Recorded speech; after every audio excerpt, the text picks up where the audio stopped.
Hi friends, আমার একটা ছোট্ট ইচ্ছা পূরণ হলো। বন্দে ভারত এক্সপ্রেস ওঠার জন্য আমি খুব এক্সাইটেড। এরপর উঠে গেলাম যে যার সিটে। তারপর সেলফি টাইম চলছে সবার সাথে। এরপর লাঞ্চ টাইম। লাঞ্চে ছিল ডাল, ভাত, চিকেন, সবজি, ওর সাথে দই, এরপর আইসক্রিম, এরপর নিউজ পেপার টাইম পাস করার জন্য। এরপর বাইরের কিছু ভিডিও, মতলব নেচার। দেখো কত কত সুন্দর, তোমাদেরও ভালো লাগছে আশা করি। আমার তো খুবই ভালো লেগেছে।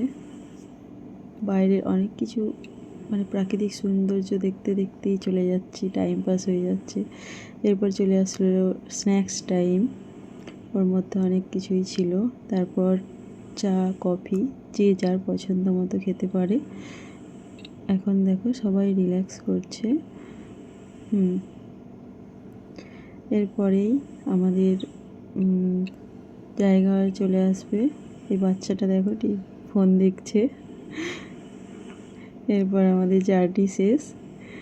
তো আমরা বন্দে এক্সপ্রেসকে টাটা বাই বাই করে বাড়ি চলে আসবো। দেখো কত সুন্দর লাগছে। অনেক দিনের ইচ্ছে ছিল, সেই ইচ্ছাটাও পূরণ হয়ে গেল। আপনাদের যদি ভিডিওটি ভালো লেগে থাকে তাহলে একটা লাইক, কমেন্ট অবশ্যই করবেন। তো আজকের মতো টাটা বাই বাই, সবাই ভালো থাকবেন।